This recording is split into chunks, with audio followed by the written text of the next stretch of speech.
Hello, I am Rachel from The Nerdy Homeschooler here on YouTube, and you may or you may not know that I also create my own curriculum resources that are available for sale as PDFs on my website, Where'd You Learn That? Homeschool. Now, I share a lot of curriculum and resources for homeschoolers here on this channel, but it was brought to my attention recently that I perhaps under-promote some of my own products. I put a lot of energy into creating them, and sometimes perhaps I lack a little bit of energy as far as promoting them or letting people know that they exist. So this video is to share with you what you can expect from Where'd You Learn That? Homeschool, let you know the heart and the system behind our business and some of the resources that we have available to you. I will link to my shop down in the description below.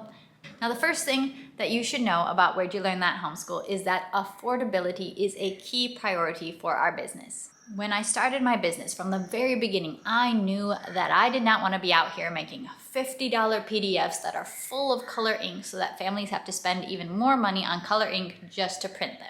If my goal was to get rich, I would not be a stay-at-home homeschooling mom.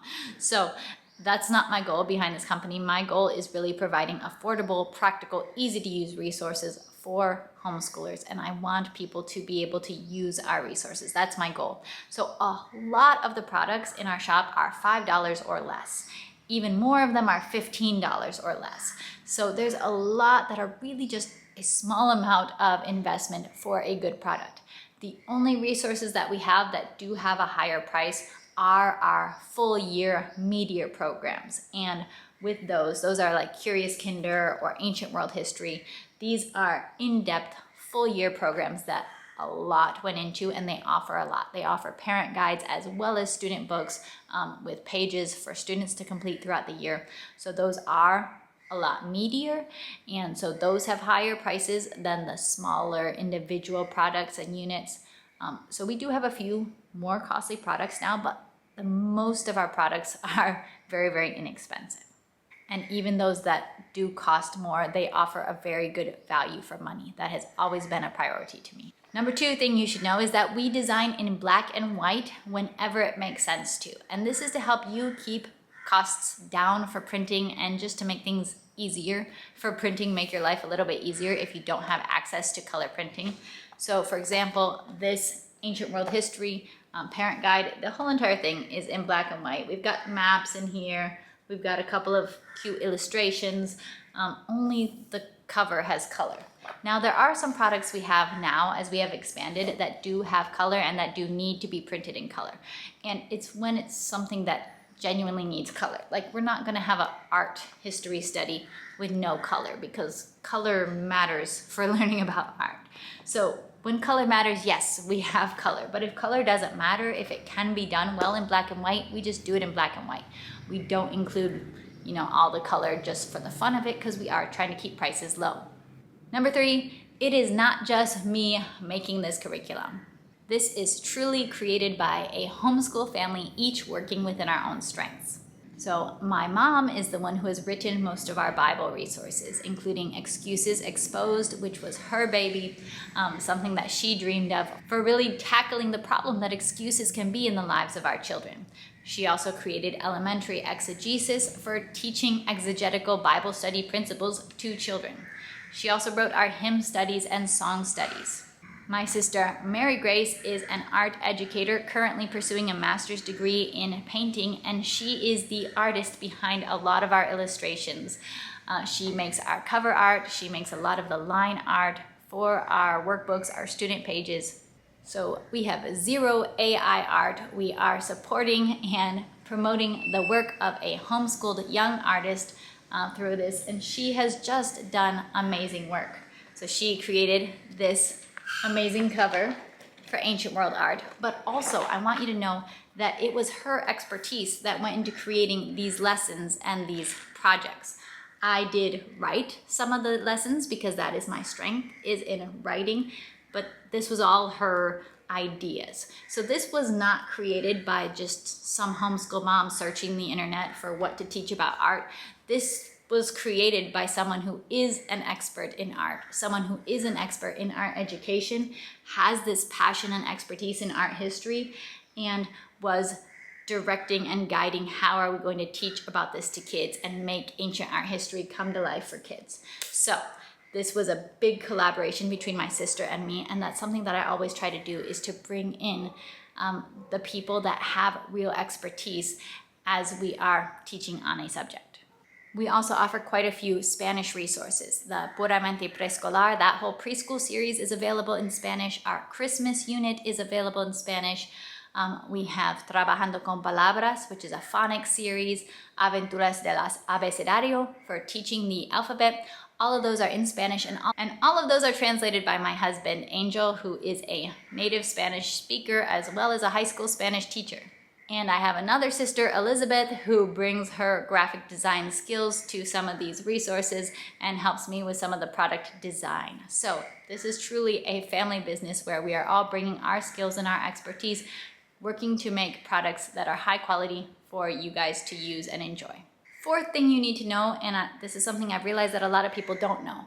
When you buy our products, look at the copyright page, because when you buy our product, you are buying a license to use it with your kids, with your classroom as well. If you have a Sunday school classroom, if you have a co-op, even if you're a teacher at a private school, you can use our resource with your classroom. I don't mess around with selling special co-op licenses or something like that. From early on in my career here online and in creating homeschool PDFs, I've seen people worrying, do they need to buy a special co-op license if they're teaching this curriculum to their kids but also to their nephew? I didn't want to mess around that way. I want this curriculum to be used. So if you are a teacher, you use it, whether you're teaching 2 students or you're teaching 20 students, you can use this curriculum. Don't worry about purchasing a special license. Think more like Teachers Pay Teachers, where teachers are buying these resources to teach to whoever their students are. And I love hearing about some of these resources being used in Sunday schools or being used by different teachers when they have found our resources and found that they are useful for them. So I love hearing that elementary exegesis and the history of the Bible are being used in Sunday schools around the world. Actually, my mom is currently teaching the history of the English Bible unit that we have in our church's Sunday school class, and that is just so cool. Now, one product I wanted to highlight is our literature guides. I love this series of very affordable, very non-fluffy literature guides. I have joked in the past that if you want a literature guide that's a full immersive experience, making you live in the world of this novel and do recipes and just theme all of your life around this novel, that is not the kind of guide that I'm producing. I am producing a $3.50 literature guide that just tries to hold your student's hand a little bit and guide them into getting more out of the story. It's a bit of a helping hand to say, hey, what is the author doing here? And it's a nudge to make sure that the student is engaging with the text a little bit more beyond just reading.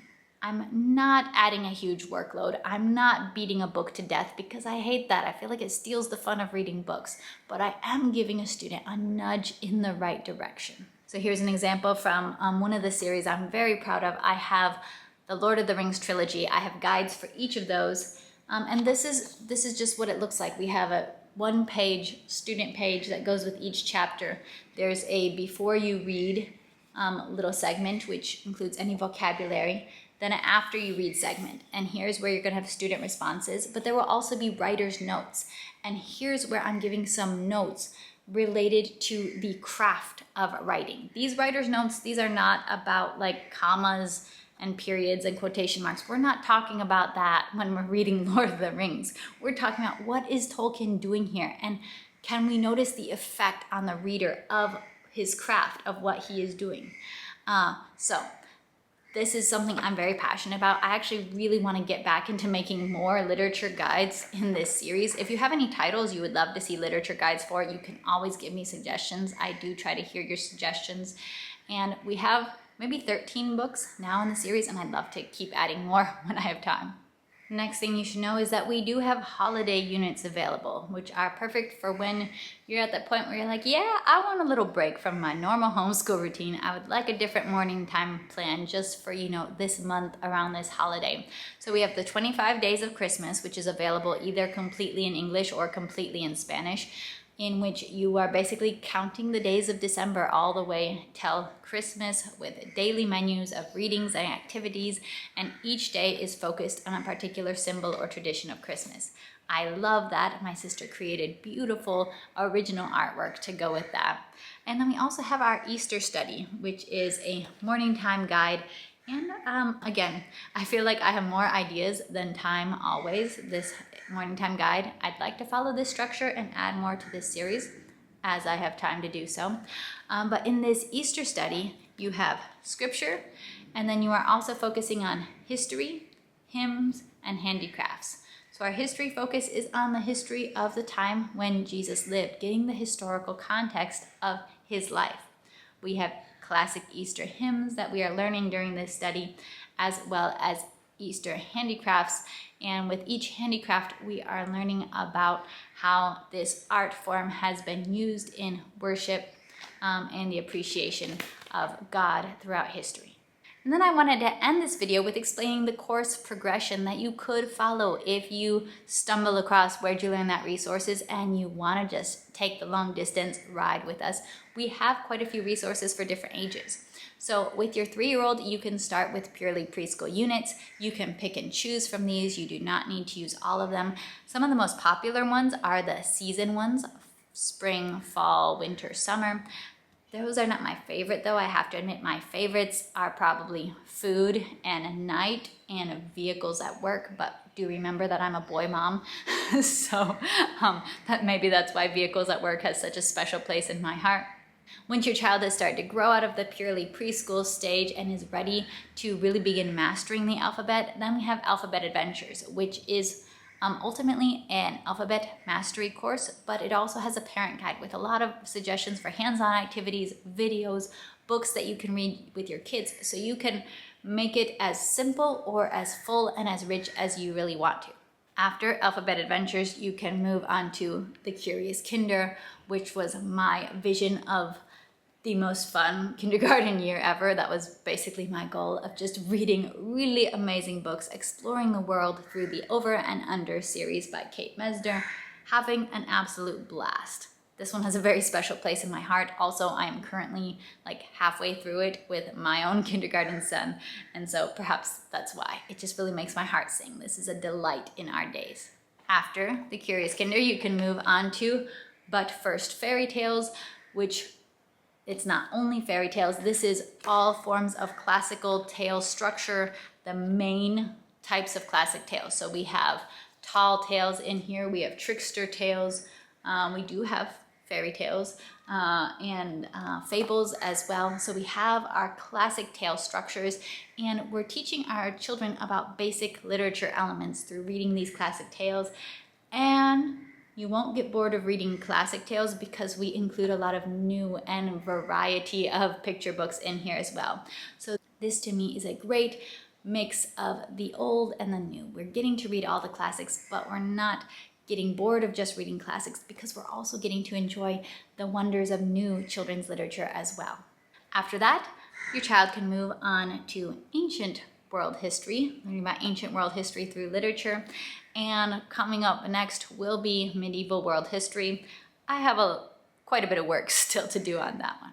All right, that's what you need to know about Where'd You Learn That Homeschool. Also know that I am an open book. I am always here and happy to answer any questions that you may have. We typically have 2 sales a year, one around Black Friday and one in spring and summer. We might do an extra discount if we have a big release, so do be on the lookout when we release Medieval World History in 2026. And that's what I have to share with you today. Leave me any comments or questions down below, and I'll talk to you next time. Bye.